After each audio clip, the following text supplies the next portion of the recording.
ගඟට කපන ඒ ගඟ දිය රැගෙන යතේ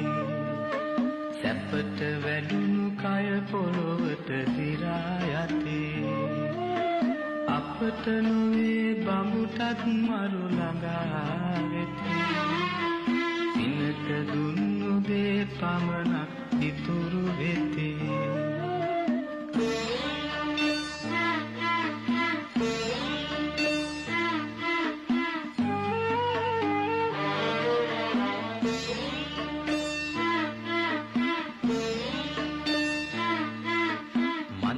සුවඳ නැතිවේ පෙති හැලුනාම ගතේ රුසිරු නැතිවේ රැලි වැටුනාම ගඟේ මහිම නැතිවේ